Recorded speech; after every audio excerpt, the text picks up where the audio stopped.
What is up, everybody? I need a palate cleanser. I just did what I thought was going to be a fun Pantera video, and it didn't turn out to be so fun. So I am going to now cleanse my palate.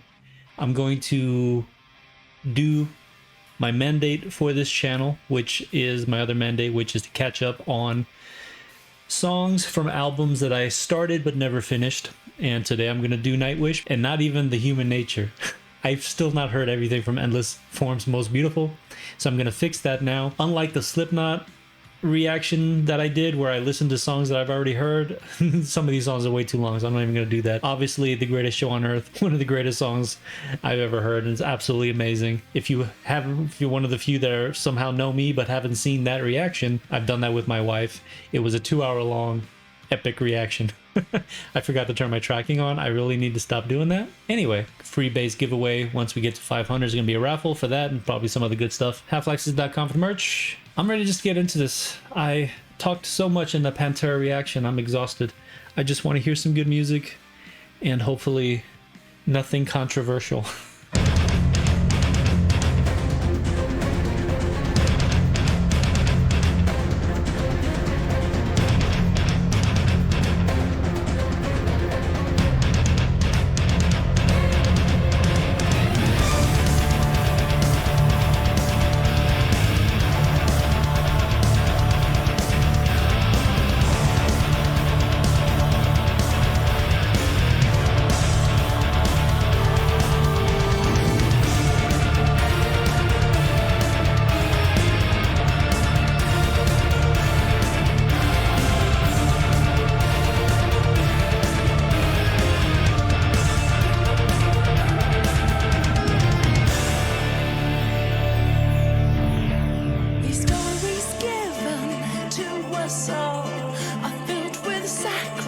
And ropes of lust, dissonant choirs and downcast eyes, self-heard of a condescending ape.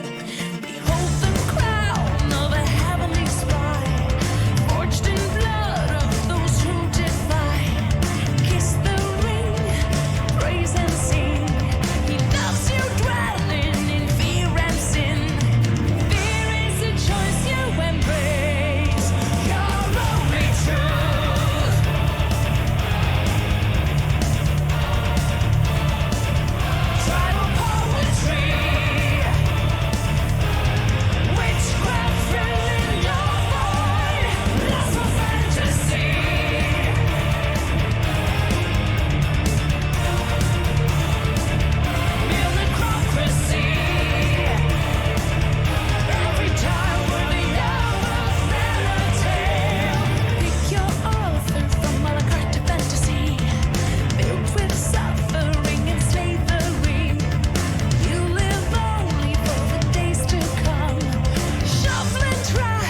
That's gotta be true. Like they do.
Form of government where a dead person is recognized as its head.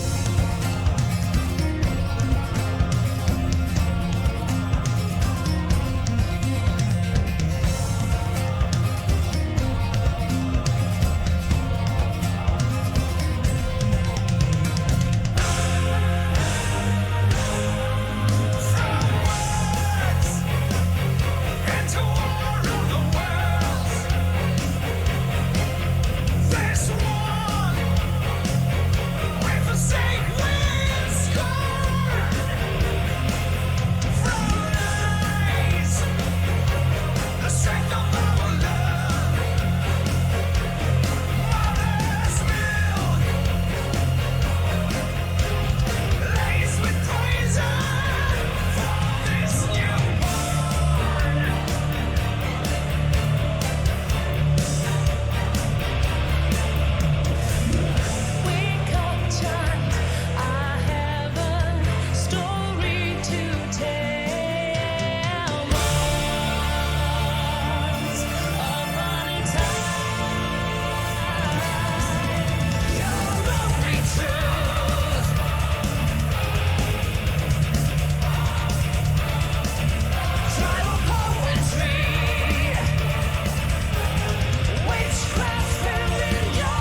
Okay.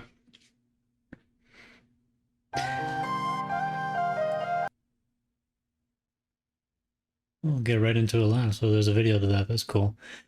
It was good. You know, it's hard to not compare it to when you're listening to a whole album to everything else on the album, because the production on this is very different from some older Nightwish. They're doing stuff that I'm noticing, at least in the other songs that I've heard from this album. And this is why I pulled up the live version. I think so far, without fail, every song on this album that I've heard, I preferred live. And that's not typical for me. Usually I go for the album version. I want to go with the way the artist intended. But there's something, the album itself, and you really appreciate it live, how epic it is incredibly epic. But it's almost like either the production of the recording or my headphones can't handle it. Because you know there's a lot going on there with the choruses and the grand orchestra that for some reason just isn't like fully penetrating on the album. Like when I listen to The Greatest Show on Earth, I'm still listening to the live version. I haven't gotten over it. And when I do listen to the album version, I do kind of miss what the live version is giving me, because on the live version, they have their backing track, and then on top of that, they're playing their instruments, so it's almost like they're doing double. And on the album, it feels like a single. Am I making sense at all? Is this just me? I know a lot of people prefer Nightwish live, but I'm wondering if that's the reason, because you're just getting this extra stuff. So let me just hear it live. And maybe we'll save Alon for another video. We'll just do this for now. A storytelling breed we are. These stories given to us are filled with suffering, slavery, and the selfhood of a condescending ape. Every child is worth a better tale. Condescending ape.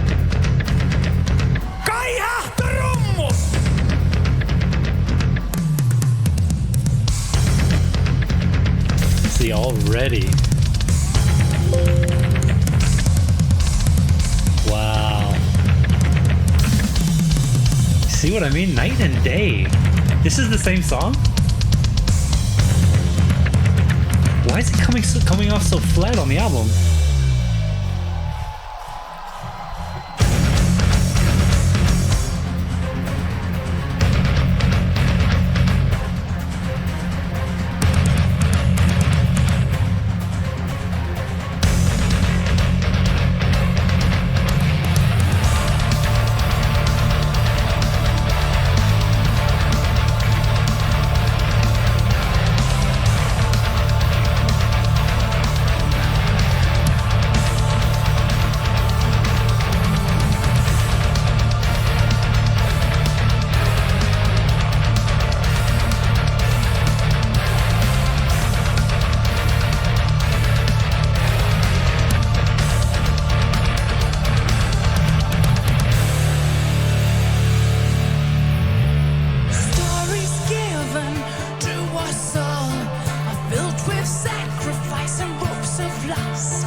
Witchcraft filling your void.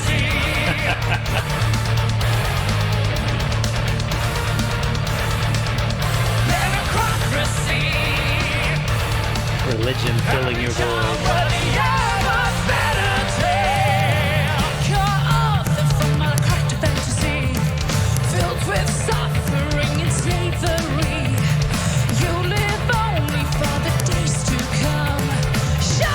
Trash of the upper caste, smiling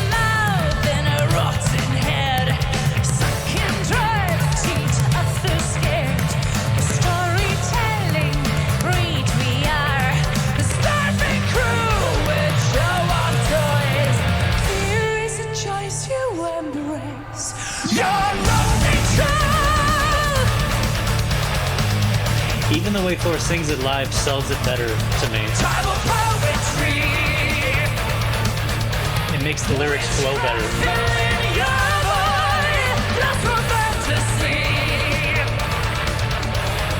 The duet with Marco. Even Marco sounds better live. He sounds kind of flat on the album.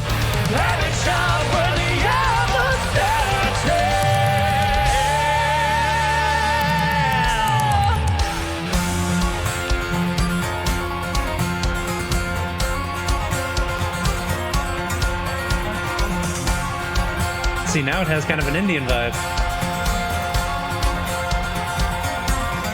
Almost like a sitar.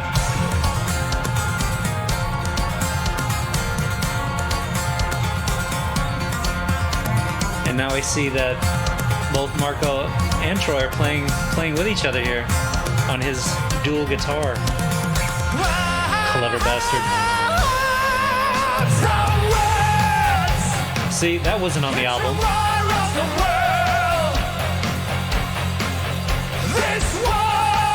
It's just the passion, right?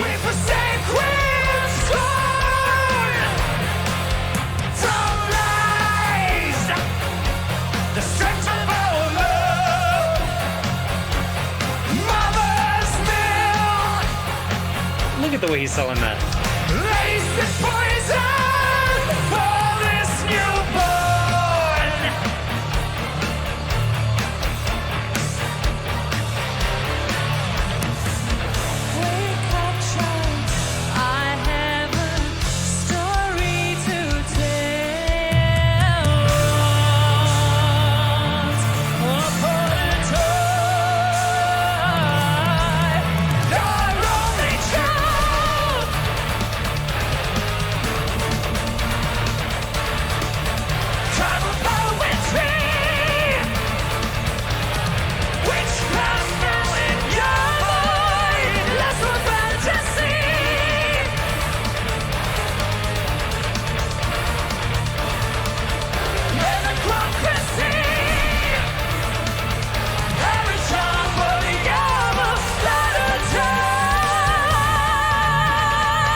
Infinitely better. A better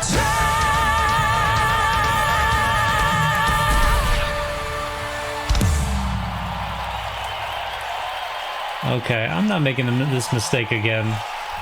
This can't just be me. Like, look at this. The part with Marco coming in.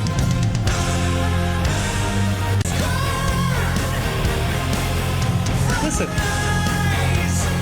Now, think about what you just heard him live doing. The passion and the intensity. Where is that here? He sounds like he's far away. He sounds like it's just like he's singing it, and it sounds like it's being worked into the track, like almost like a pop song. Whereas when it's live, you feel the passion of what the lyrics are about and what the performance is giving you. There's no comparison. This is interesting. And this is not a problem I've had with older Nightwish albums. I can listen to live and album versions of songs, and I prefer typically the album versions, and when I like to watch them live, I like to watch them perform on top of that. But when I'm like in my car and in my headset, I use the album versions. I want the pure experience. This is the first album that's ever made me feel like the live version is really the version to listen to. And then you have so many live versions, and because they've got the recording of their live versions, their live sets down to a science, the quality is so perfect that you really can't go wrong with any of their videos. That's a fascinating phenomenon. I'm surprised. The album stays on theme here with these lyrics, though, of course. You know, these stories given to us all filled with sacrifice and robes of lust, dissonant choirs and downcast eyes, selfhood of a condescending ape. You know, this was amazing. I had to look this up. Necrocurtain, because I felt like democracy, but necrocracy. Like, is that even a real thing? Like, in what world did that ever exist? And I thought maybe, you know, I don't know, Egypt maybe, or something like that, with a dead pharaoh or something. Maybe that something like that happened. Oh, hold on. It's clearly a comment on Christianity in its position of a dead, reborn heavenly ruler, i.e. Christ. Right. Because I guess in a way, Christ is still ruling, even though he does not exist.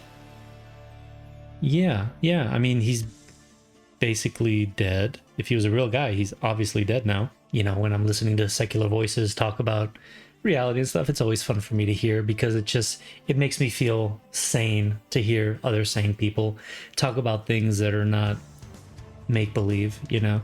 And I don't want to offend people who are religious, but it's like I say, you can believe whatever you want, but organized religion in the context of like government and let's be real, all the problems in the Middle East and stuff like that, like you could certainly point to different things happening for different reasons, but at the end of the day, the biggest problem that they all have, Israel, Palestine, and everything, is that they all think that they have the one true faith, and they're always going to other each other and not give a shit about each other.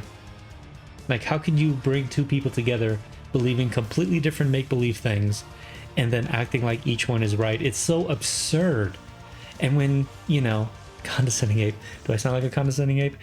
It just feels so absurd that you really feel like you are in Monkey Town.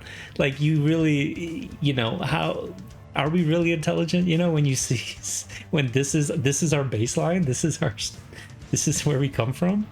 Fear is a choice you embrace, and all of this make-believe stuff is in an effort to quell fear, because you're afraid of the unknown, so you need to fill in every single gap, every single hole. Why are we here? Where do we go? I don't want to die, I'm afraid, so I want to have an afterlife. Like, I get all the reasons why, but man, it just, we all take things too far.